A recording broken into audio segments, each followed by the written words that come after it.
Graças a Deus que nós estamos chegando a um fim deste ano, no sentido de que agora vamos levantar um pouco, descer um pouco o trem de aterrissagem e pousar por uns dias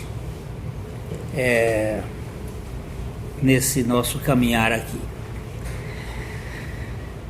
Nós louvamos ao Senhor por esse tempo que a gente tem estado olhando como a palavra de Deus mostra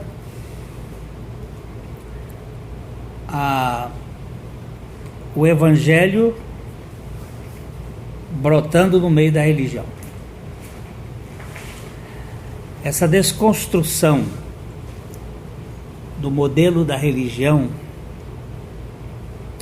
é muito interessante. Eu tenho visto aí por fora as pessoas que assistem. A gente tem gravado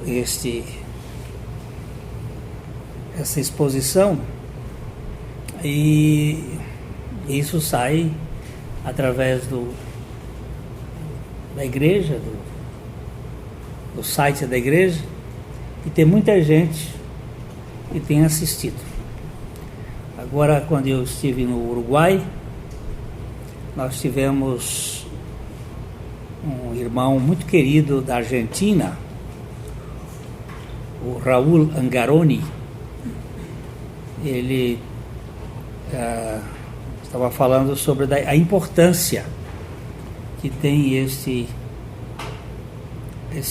processo de desconstrução, porque todos nós, de certo modo, saímos de algum sistema religioso que nos aprisiona, que cobra, que põe peso, e conhecer o Evangelho da Graça, que tira este jugo pesado e nos coloca debaixo da suficiência de Cristo, é muito bom. E nós louvamos ao Senhor por essa caminhada e pelo Espírito que tem nos trazido a revelação e o esclarecimento do que é o Evangelho da suficiência de Cristo. Hoje nós vamos pegar o capítulo 27 de Gênesis. Vai ser uma visão rápida, uma leitura para a gente perceber aqui Esaú e Jacó, que são dois pilares da religião e do Evangelho. Esaú é o modelo da religião. Jacó é uma experiência do Evangelho. Evangelho é quando Deus faz. Religião é quando eu faço. Está centrado no homem. Nós temos Jacó aqui como um religioso, e mais na frente nós vamos ver como ele é transformado num evangélico, no sentido de que foi Deus quem fez uma obra na vida dele e desconstruiu toda a religiosidade de Jacó. Mas aqui nós vamos encontrar uma família disfuncional, uma família que perdeu a visão espiritual. Isaac foi um homem que teve visão espiritual, mas ele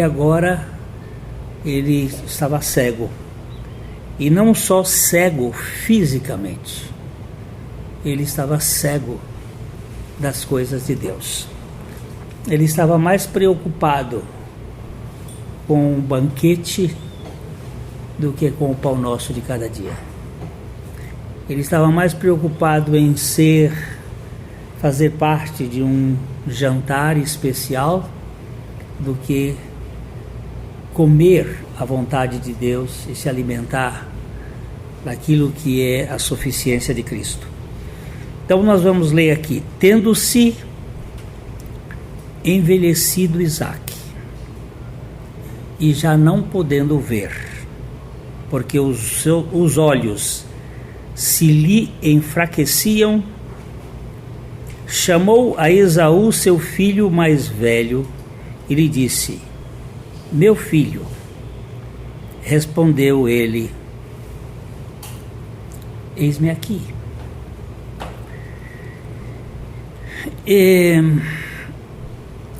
Inicialmente a gente precisa ver aqui uma coisa.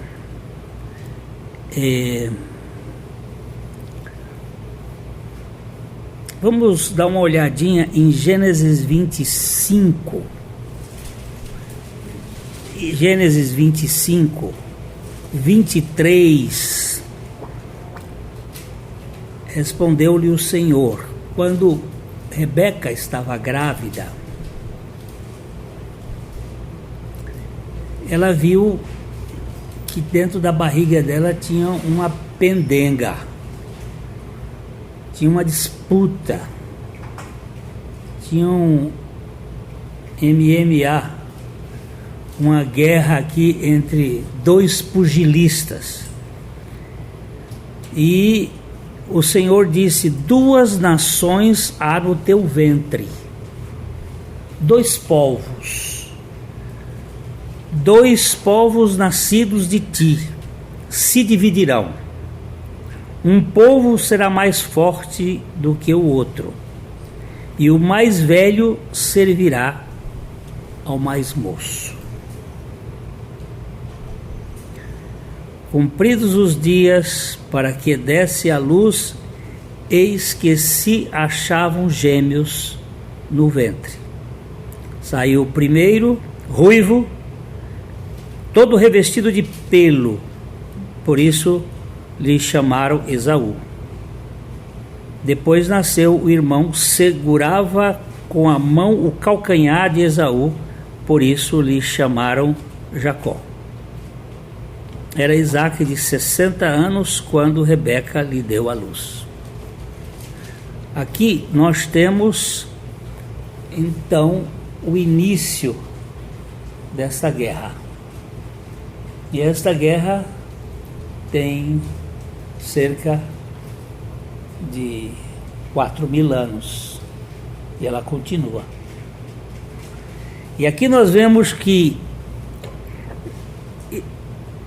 Isaque sabia disso, porque não é possível que Rebeca não tivesse contado.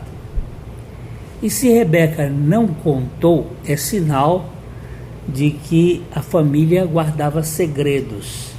E uma família que guarda segredos normalmente cria dificuldades nos relacionamentos.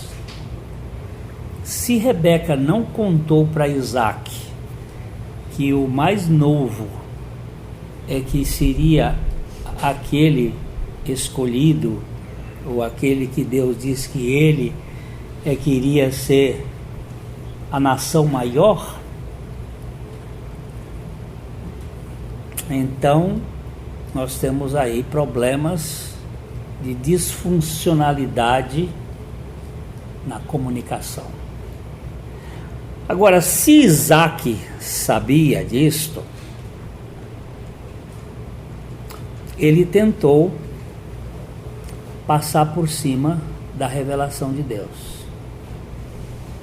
Ele preferiu buscar um caminho tradicional, já que pela tradição o filho mais velho era o herdeiro. E isto faz sentido para a religião, não faz sentido para o evangelho, porque no evangelho é sempre o segundo, que é o herdeiro da promessa. Isso aconteceu com Abel, isso aconteceu com Isaque, isso vai acontecer com Jacó, isso vai acontecer com o filho da parábola do pai bondoso, isso vai acontecer entre Adão e Cristo.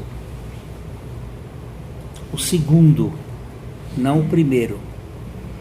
Então Isaac quis ajeitar alguma coisa. Ele disse: aqui estou. E disse-lhe o pai: estou velho e não sei o dia da minha morte. Ele começa então a tramar alguma coisa. Só para você ter uma noção. Isto aqui aconteceu quando Jacó tinha 80 e tantos anos. Quando Jacó saiu de casa, ele já tinha 87 anos. Isaac tinha 60 anos quando Jacó nasceu, Jacó e Esaú. Com mais 87, 147. Só que Esaú, Isaac viveu 167 anos. Viveu mais 20 anos.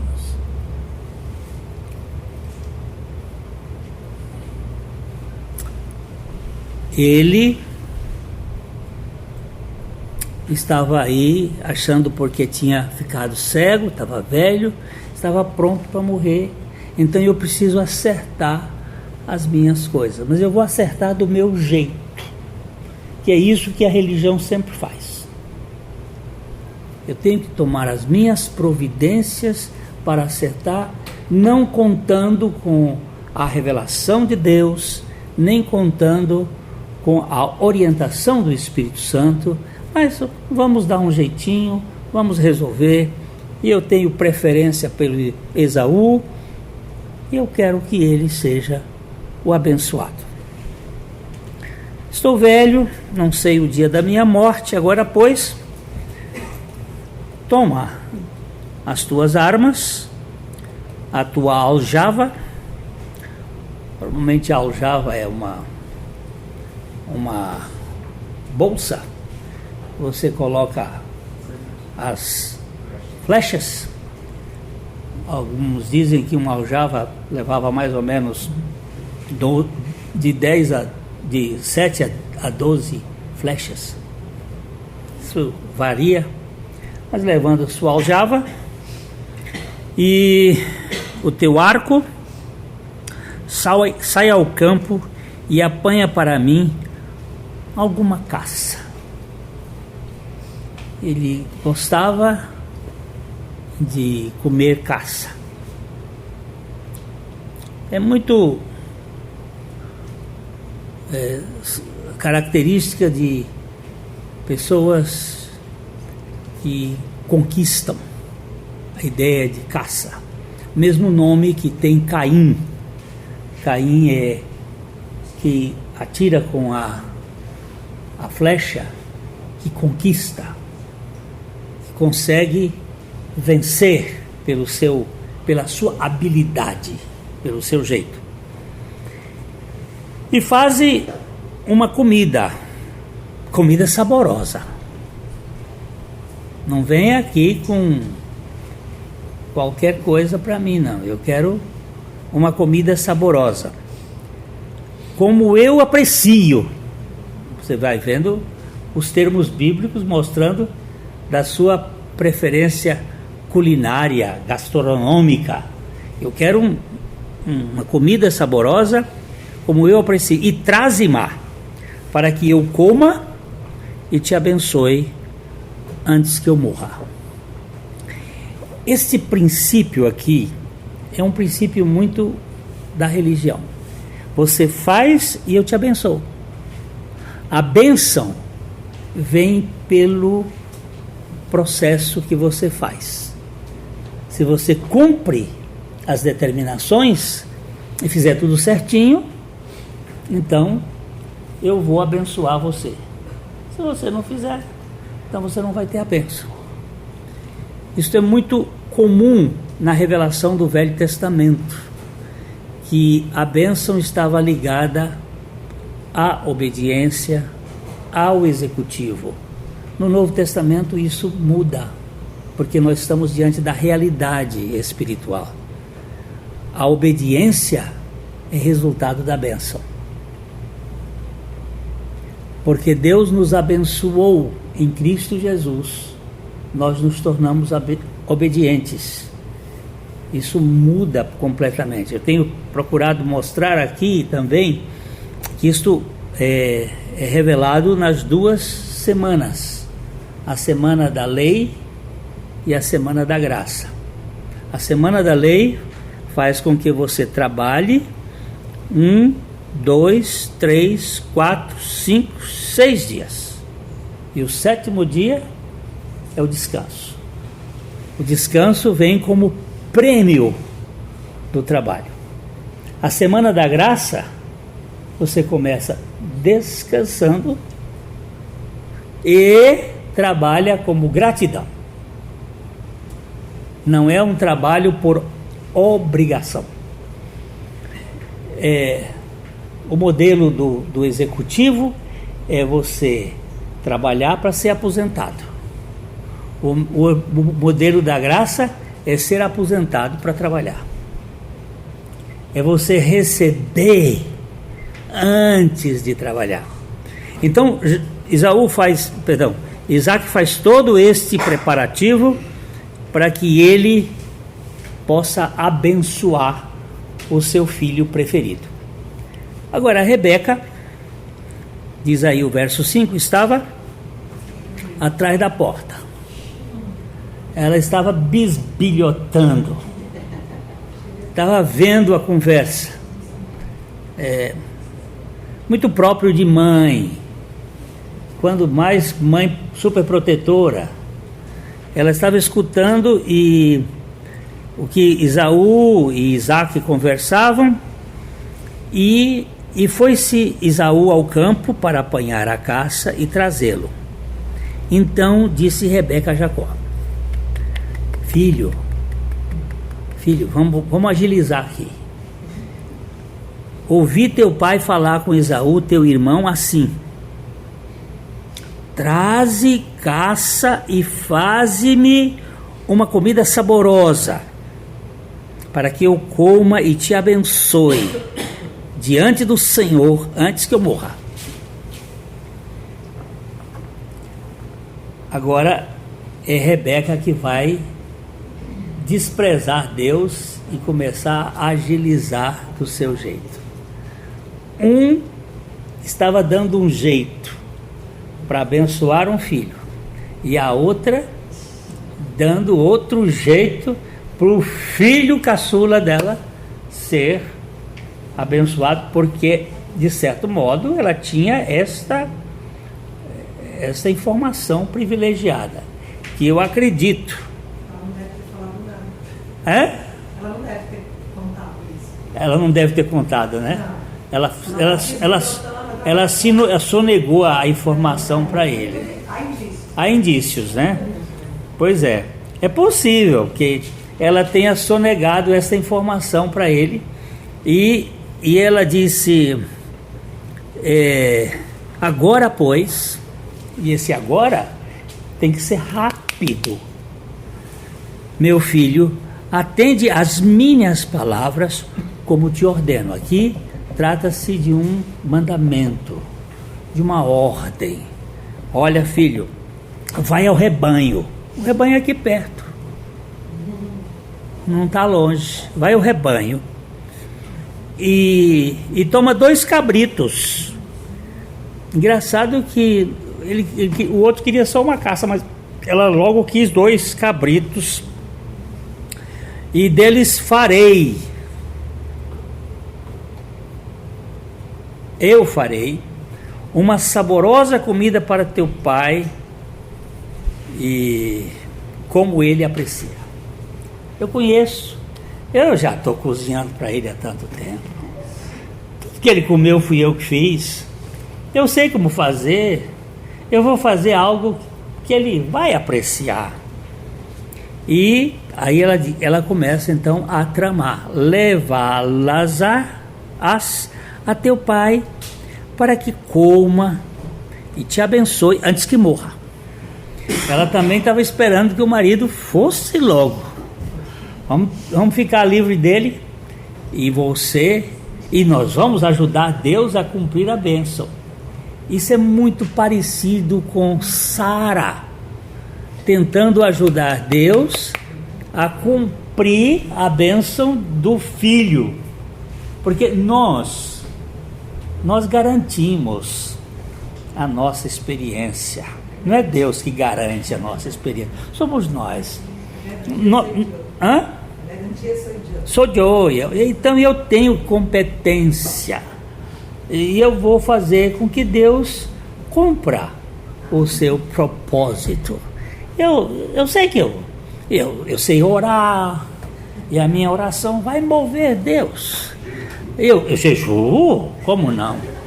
Não pode ser, eu dobro ele, porque o caráter de Deus é duvidoso.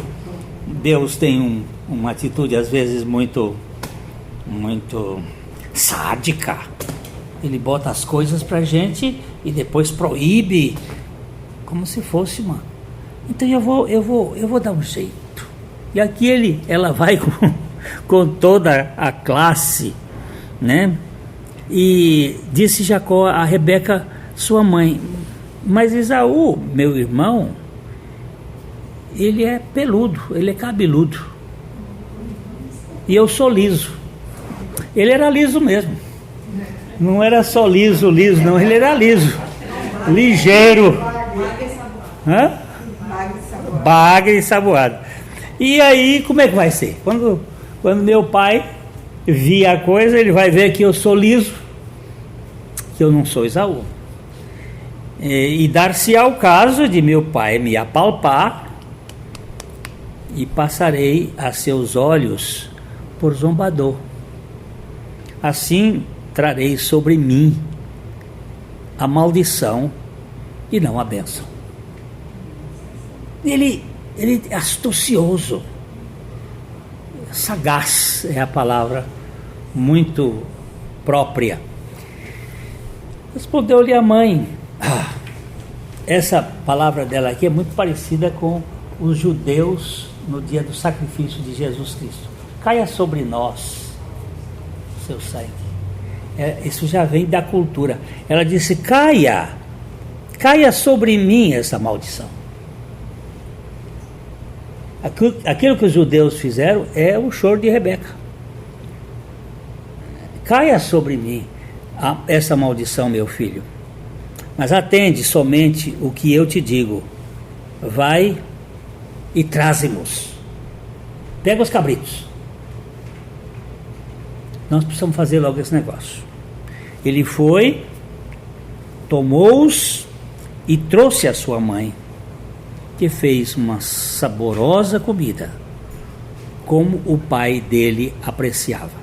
Você vai reparar que 3 vezes aparece saboroso e apreciava. Quando a gente voltar do nosso período de férias, talvez a gente possa falar um pouco sobre o apetite e as comidas que deram problema, desde o Éden. Os tais banquetes que geram problemas, quando o nosso estômago governa o nosso coração. A Bíblia diz que os inimigos da cruz de Cristo, o Deus deles é o ventre, e a glória deles está na infâmia, visto que só se preocupam com as coisas terrenas. Que nem Daniel no banquete de Beltesazar, e por aí. Nós temos alguns banquetes trágicos, porque nós estamos muitas vezes, por isso que ele diz: o reino de Deus não é comida nem bebida, mas justiça, paz e alegria no Espírito Santo. Mas a gente vai voltar um dia desses aí para falar sobre esses banquetes trágicos que trouxeram grande prejuízo, e quando nós também perdemos de vista o maná que desce do céu e queremos estas codornas, esta carne, esta carnalidade da vida religiosa. Então, respondeu-lhe a mãe: caia sobre mim. E ele foi, tomou e trouxe a sua mãe, que fez uma saborosa comida, como o pai dele apreciava. Depois, tomou Rebeca a melhor roupa de Esaú, seu filho.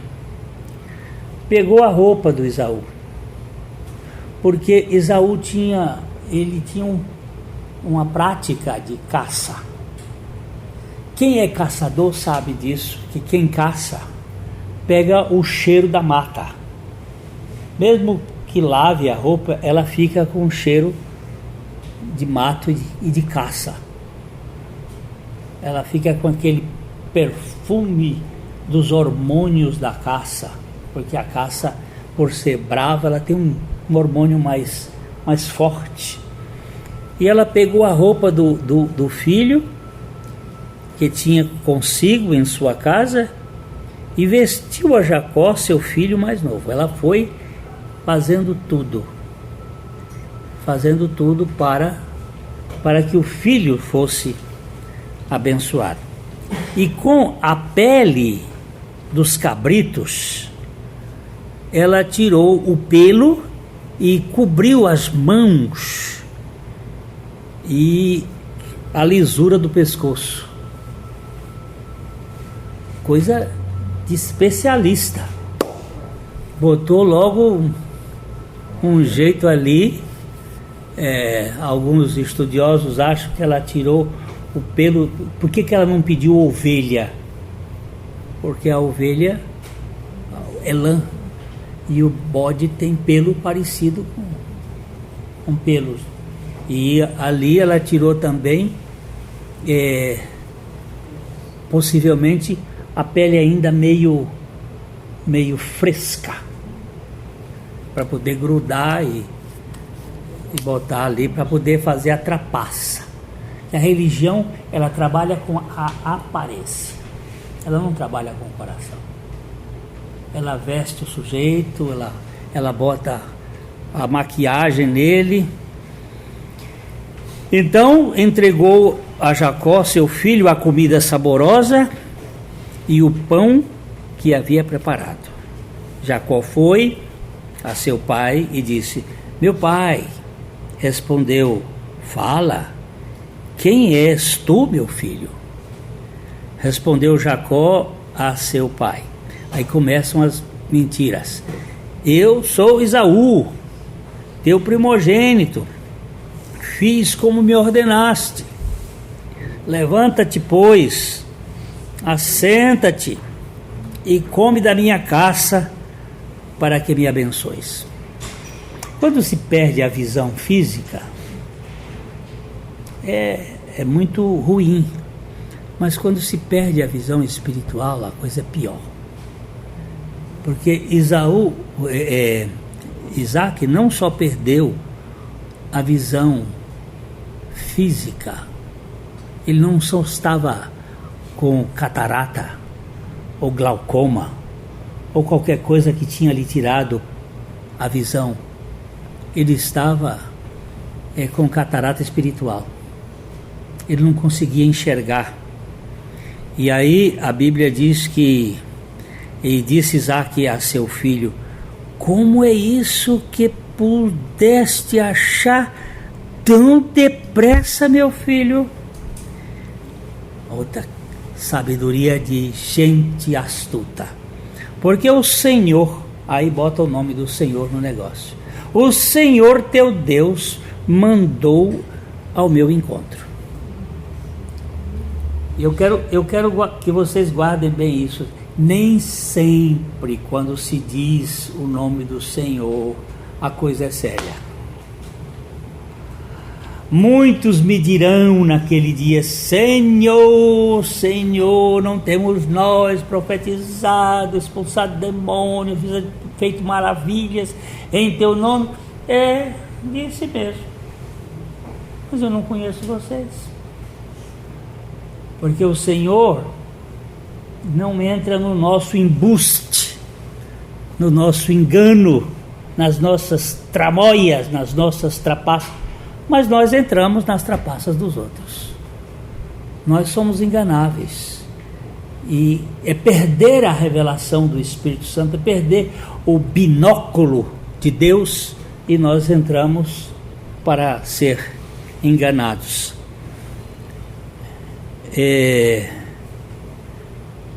O Senhor teu Deus a mandou ao meu encontro. Que pena. Jacó mentiu. Perdão, vamos para trás um pouco. Abraão mentiu. Lembra-se da mentira de Abraão? Por causa. Isaac mentiu. Jacó mentiu. Vira cultura familiar. E nada é mais mentiroso do que religião. Porque ela trabalha só com a expectativa, com a aparência. Eu quero ser o que não sou. E finjo ser o que não posso ser. Porque eu não consigo entender que Deus possa me amar do jeito que sou. Então eu tenho que criar alguma coisa para poder... Já que Deus, eu não sei quem é, pelo menos as pessoas me apreciam e saibam, e pensam que eu sou alguma coisa que presta. Geralmente as pessoas que eu não gosto, né? Eu quero me aparecer para aquelas que eu não gosto, eles achar que eu sou alguma coisa. Tem aquela frase célebre que muitas vezes nós gastamos o dinheiro que não temos. Nós gastamos o dinheiro que não temos para comprar coisas que não precisamos, a fim de agradar pessoas que não gostamos. Você faz o negoção, porque a pessoa que está lá é que vai me dar a nota, vai me aprovar. Isto pode ser na religião, no evangelho não. Deus nos aprova em Cristo Jesus. Quando isto cair em nosso coração como fato, não como doutrina, mas como fato, você vai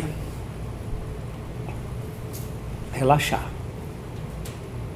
Você vai simplesmente descansar. Eu fui aprovado. Eu sempre conto essa história. A menina, filha de um pastor nos Estados Unidos, muito bem dotada, muito inteligente, foi selecionada na escola dela para uma classe especial, uma classe de alunos brilhantes. Mas depois de 2 semanas ela estava estressada, porque ela, além de brilhante, ela era perfeccionista. E os perfeccionistas, eles colocam um peso demais de responsabilidade para cumprir as coisas, eles querem. E ela chegou para o pai e disse: pai, eu não estou aguentando a classe, está muito difícil para mim, eu não estou conseguindo dormir, eu não consigo, eu quero voltar para a classe normal. O pai disse: não, filha, você tem capacidade. E os pais também se projetam dos filhos. Quando o filho tem sucesso, o pai lá vai para o sucesso do filho, como se aquele sucesso fosse o dele. E lá é a menina: não, pai, eu não aguento. E aí, de tanto ela falar, ele foi lá na escola e procurou a coordenadora do curso. E a filha disse: olha, professora, eu não tenho condições, porque eu estou muito estressada, eu não durmo, eu fico preocupada. Aí a professora muito sabiamente disse: ô Carol, vamos fazer uma proposta. Aqui nós fazemos uma avaliação em notas, em letras A, B, C, D e E. Vamos fazer com o seguinte: se você tirar A, você fica com A. Se você tirar B, você fica com B. Se você tirar C, você fica com B. Se você tirar D, você fica com B. E se você tirar E, você fica com B. Ok? Ok. Tá bom assim para você? Qualquer nota menos que B será B. E se você tirar A, você fica com A.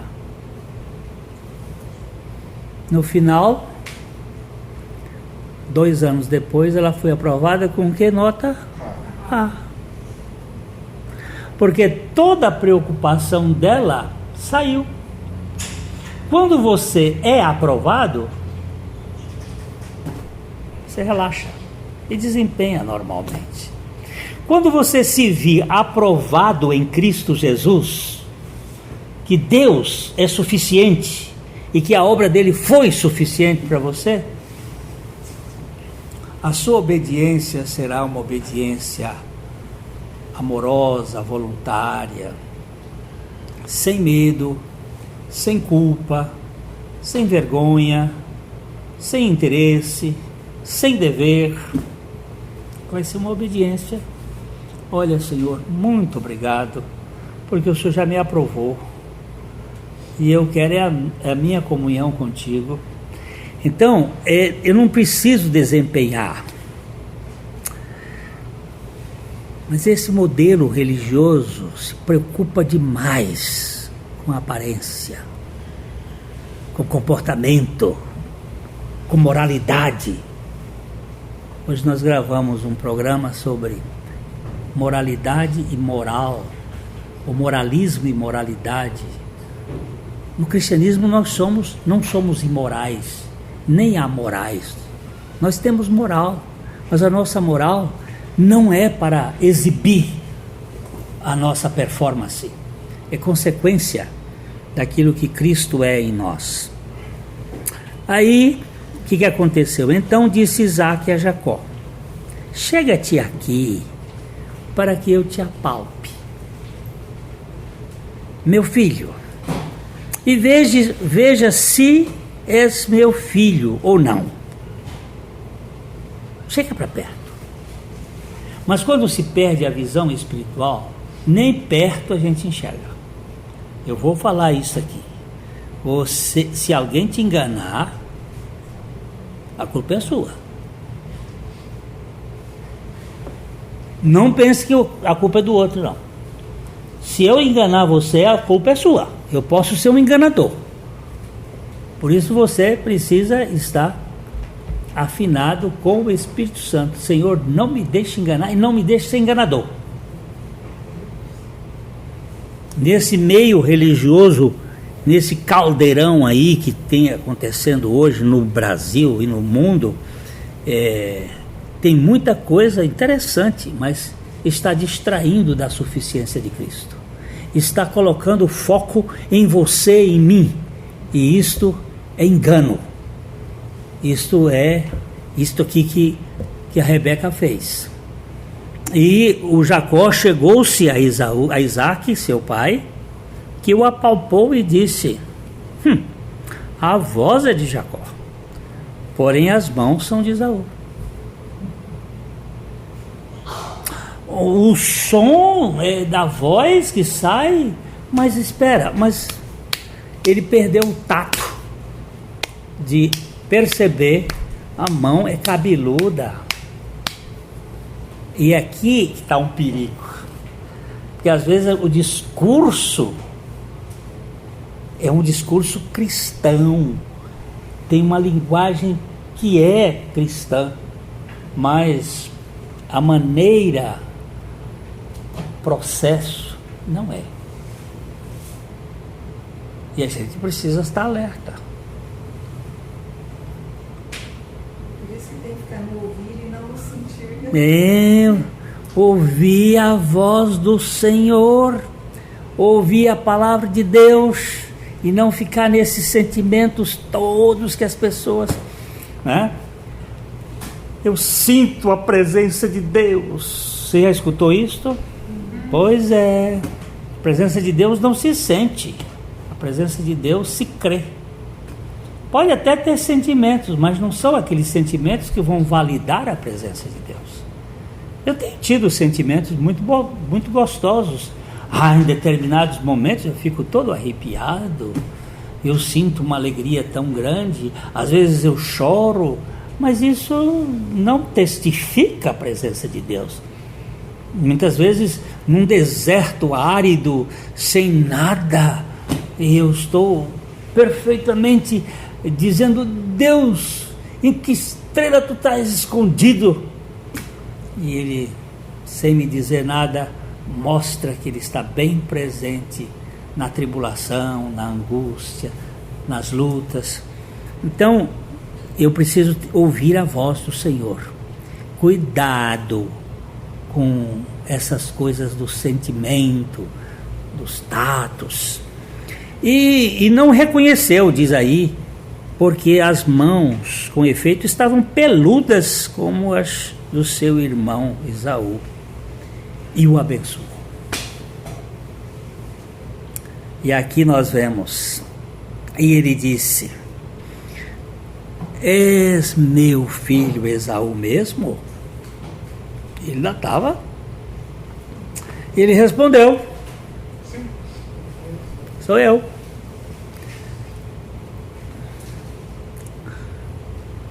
É por isso que quando ele vai lutar com Deus, lá no Jaboque, e eles estão lutando, e lutam a noite toda, e luta, de repente ele pergunta assim: o homem que lutou com ele, ou o anjo que lutou com ele, ou a teofania divina que lutou com ele, ele pergunta: qual é o teu nome? Porque ele disse: eu não te deixarei enquanto tu não me abençoares. Esse é um dos textos mais lindos. E aí o homem pergunta: qual é o teu nome? Ele disse: Jacó. Você não passa disso, de um suplantador, de um trapaceiro, de um vigarista. Agora você pôs a identidade, porque ele vivia identidades roubadas. Aqui nesse caso ele viveu a identidade do irmão. Eu sou Esaú. Muitas vezes, entre parênteses, nós dizemos: Cristo vive em mim, mas eu vivo como se Cristo não vivesse em nós. É uma declaração fortuita, é uma coisa que nós não temos confiança de que somos em Cristo. Eu sou Esaú. Eu sou. Então, disse-lhe: chega isso para perto de mim, chega para perto de mim, para que eu coma da caça do meu filho, para que eu te abençoe. E chegou-lhe, e ele comeu, e trouxe-lhe também o vinho, e ele bebeu. Então lhe disse Isaque, seu pai: chega-te, e dá-me um beijo, meu filho. Ele ainda está duvidando ali e quer aproximação. E ele se chegou e o beijou. Então o pai aspirou o cheiro da roupa dele e o abençoou e disse: eis que o cheiro do meu filho é como o cheiro do campo que o Senhor abençoou. Como se engana quando as coisas são aparentes, quando a gente veste o testemunho do outro, mas não o nosso. Agora, nisso aí você engana Isaque, a gente engana a igreja, a gente engana a família, só que não engana o Senhor. A gente não precisa fingir ser o que a gente não é. Deus te dê. Aí ele vai começando a dar a bênção, não é? Ele ficou tão contente com o cheiro do menino que o Senhor abençoou, Deus te dê do orvalho do céu. Opa, começou com chuva, com orvalho. Da exuberância da terra, da fartura do trigo e do mosto. Sirvam-te povos e nações te reverenciem. Sê Senhor de teus irmãos. Ele só tinha um irmão. E os seus filhos e os filhos da tua mãe se encurvem a ti.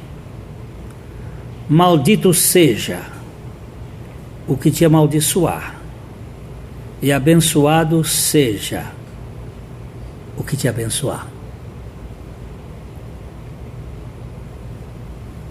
Puxa, que bênção! A bênção estendia sobre a produtividade, sobre a família, sobre os povos, e você vai ver por isso que o judeu, ele tem a bênção de Abraão e tem a bênção de Isaac, e depois vai ter a bênção de Jacó. Essa bênção passa como se fosse um revezamento. Mal acabara Isaac de abençoar Jacó, tendo este saído da presença de Isaac, seu pai, chega Esaú, seu irmão, da sua caçada. Chegou tarde, né?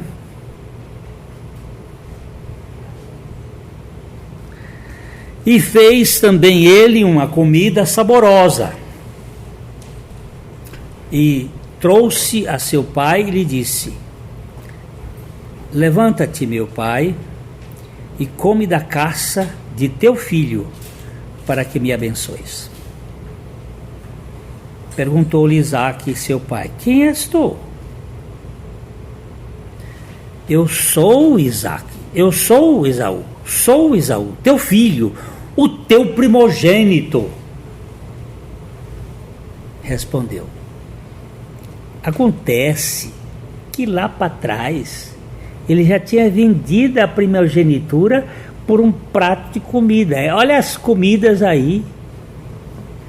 Ele já tinha vendido a primogenitura. Ele já tinha negociado. Sabe por quê? A Bíblia vai dizer que ele era profano. Sabe o que é profano? É aquele que, diante do que é sagrado, dá mais valor àquilo que não é. Ele faz pouco caso das coisas sagradas e valoriza mais as coisas seculares.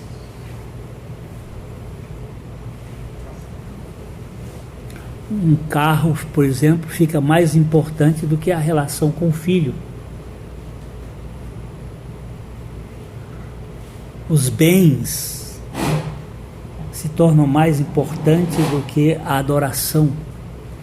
Você vai ver isso, por exemplo, Judas achou ridículo a adoração de Maria, gastando num perfume 300 denários para jogar nos pés de Jesus. É ridículo isto. Que desperdício é esse? E ele acabou vendendo Jesus pelo dízimo dessa importância. Era uma pessoa profana, que não valoriza as coisas de Deus. Esaú, teu filho, teu primogênito. Então estremeceu Isaque de violenta comoção e disse: quem é, pois, aquele que apanhou a caça e me trouxe? Quem é este? Eu comi de tudo antes que viesses e o abençoei, e ele será abençoado. Porque a bênção dada não pode ser revogada. Por isso que a Bíblia diz: abençoai e não amaldiçoeis. E quando a gente abençoa, a bênção também volta para nós. Quem abençoa é abençoado. Quem amaldiçoa também é amaldiçoado. Isso é uma espécie de bumerangue. Ele volta. Como ouvisse Esaú tais palavras de seu pai, agora você vai entender esta palavra. Bradou com profundo amargor e lhe disse: abençoa-me também a mim, meu pai. Este amargor, eu escrevi um livro por causa disto. Muito além do jardim. Que é um livrinho que mostra a guerra por causa desta atitude, que passou para um neto dele, chamado Abimeleque, e depois passou para toda a geração, e isto vem até os dias de hoje numa guerra de amargura. Amargura das vísceras, bilis, amargurados de espírito. Todos esses povos guardando ressentimentos por causa disso. Esta é uma palavra que a gente vai ter que trabalhar um pouco mais, porque ninguém vive sem trombadas, sem assaltos, sem perseguições. Agora, quando nós nos encastelamos e não oferecemos o perdão, mesmo sendo trapaceados, nós acabamos sofrendo as consequências desses nossos ressentimentos. Respondeu-lhe o pai: veio teu irmão, olha a palavra, astuciosamente. Astuciosamente. Essa é uma palavra muito interessante. Veio teu irmão astuciosamente. Não é a mesma palavra, mas ela tem o mesmo sentido. Como a serpente. Andar sinuosamente, com jeito, né? E tomou a sua bênção. Sabe como é a palavra aqui? E surrupiou a sua bênção, e roubou a sua bênção. Ele está tentando transferir a culpa para o filho, mas na verdade a culpa aqui é do Isaac. Porque ele perdeu a visão. E disse Esaú: não é sem razão que se chama ele Jacó? Pois já 2 vezes me enganou, tirou-me o direito de primogenitura e agora usurpa a bênção que era minha. Disse ainda: não reservaste, pois, bênção nenhuma para mim? Será que eu não tenho nem uma chepinha? Alguma coisa que sobra aí das migalhas? Então respondeu Isaque a Esaú: eis que o constituí em teu senhor, e todos os seus irmãos lhe dei por servos. De trigo e de mosto o apercebi. Que me será dado fazer-te agora, meu filho? Eu já dei tudo. Eu já dei a bênção. Disse Esaú a seu pai: acaso tens uma única bênção, meu pai? Não tem uma bênção inferior, não? Eu preciso dessa outra bênção. Abençoa-me também a mim, meu pai. É triste aqui a gente ver a atitude de Esaú mendigando a migalha por causa de sua atitude de ser um profano. Ele só queria a bênção, não queria ser. Ele não queria, é como muita gente hoje que não quer o Senhor da bênção, quer só a bênção. E levantou Esaú a voz e chorou. A Bíblia vai dizer que ele não conseguiu, com esse choro, encontrar arrependimento, porque ele guardava a raiz de amargura.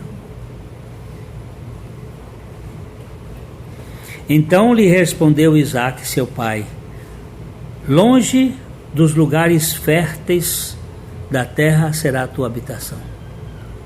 Pixe, ó a bênção. A bênção agora é: você vai ficar longe dos lugares férteis e sem orvalho que cai do alto. Você sabe onde é que Deus foi dar a terra para ele? Naquela região da Jordânia, uma região desértica, onde tem uma cidade até hoje, as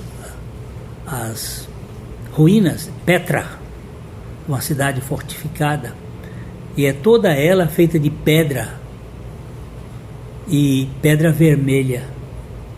A região é toda de pedra vermelha, assim, porque ele chamava Esaú porque ele era ruivo, vermelho. A comida dele era um guisado de vermelho, Edom. Aí Deus faz piada também. O que você vai pegar é um pedaço de terra vermelha.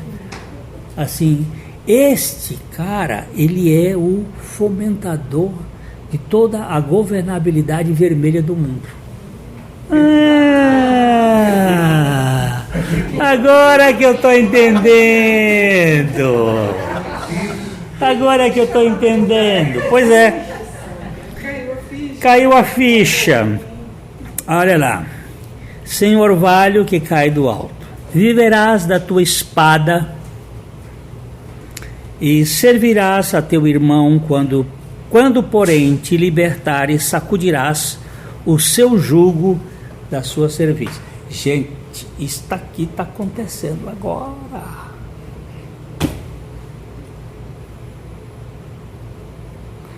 Mas nós vamos ter que entrar mais aprofundadamente. Haverá um acordo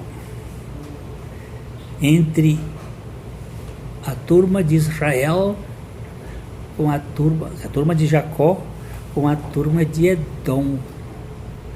E no meio da semana ele vai quebrar o acordo e vai haver a grande perseguição contra Israel, e Israel será salvo, o remanescente de Israel. Está aqui. Passou Esaú a odiar a Jacó por causa da bênção com que seu pai o tinha abençoado, e disse consigo: vem próximos os dias de luto por meu pai, então matarei a Jacó, meu irmão. Eu vou só terminar o texto, porque não tem mais tempo para a gente. E chegaram-se aos ouvidos de Rebeca estas palavras de Esaú, seu filho, mais velho. Ela, pois, mandou chamar Jacó rapidinho, seu filho mais moço, e lhe disse: eis que Esaú, teu irmão, se consola a teu respeito, resolvendo matar-te. Agora, pois, meu filho, ouve o que te digo. Retira-te para a casa de Labão, meu irmão, em Harã. Esse lugar aqui, Ur e Harã, vão ficar ligados para sempre com o povo de Israel e com os edonitas, os descendentes de Esaú. E aí tem uma questão entre Irã e Iraque. Harã é Iraque e Ur é Irão, Babilônia. E ali vão ter os pontos de volta, quando o povo sai da terra e vai para... Os israelitas vão para Harã, e o povo de Judá vai para a terra de Babilônia. É uma coisa bem encaixada na Bíblia, e vai ser encaixada na guerra final. que está acontecendo, e já está no pleno vapor, e ela está aí, e está acontecendo, a coisa está bem interessante. E lá vai. Agora, pois, meu filho, ouve o que digo, vai para a casa do Labão.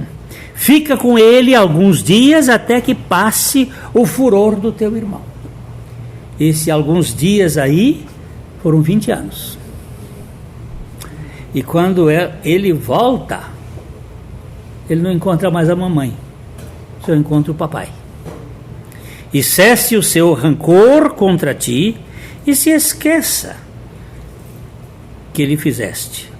Então providenciarei e te farei regressar de lá, porque hei de eu perder os meus 2 filhos num só dia? Com que ela está dizendo?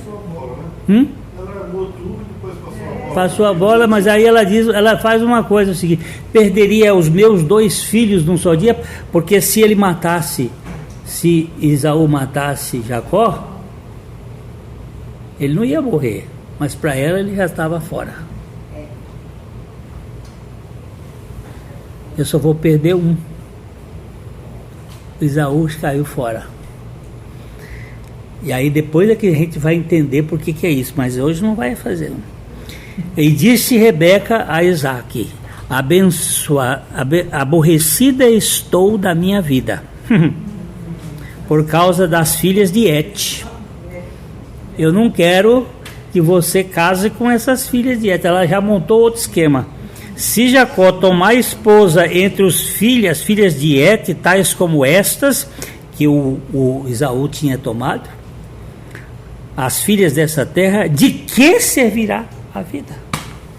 E nós terminamos esse capítulo com uma pergunta de uma mãe que trama uma estratégia para tentar ajudar Deus, como se Deus não fosse competente para fazer as coisas acontecerem, e que é a mesma coisa que a gente faz, tentando ajudar Deus, em vez de entregar na mão de Deus as nossas famílias, as nossas coisas, nós tentamos fazer com que Deus se amolde ao nosso jeito de agir. Não é assim que a religião faz? Pois é.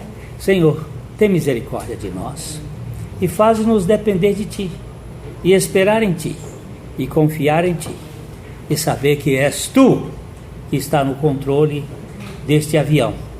Nós somos apenas passageiros. O piloto é o Senhor. Nós dependemos da Tua direção. No nome de Jesus. Amém.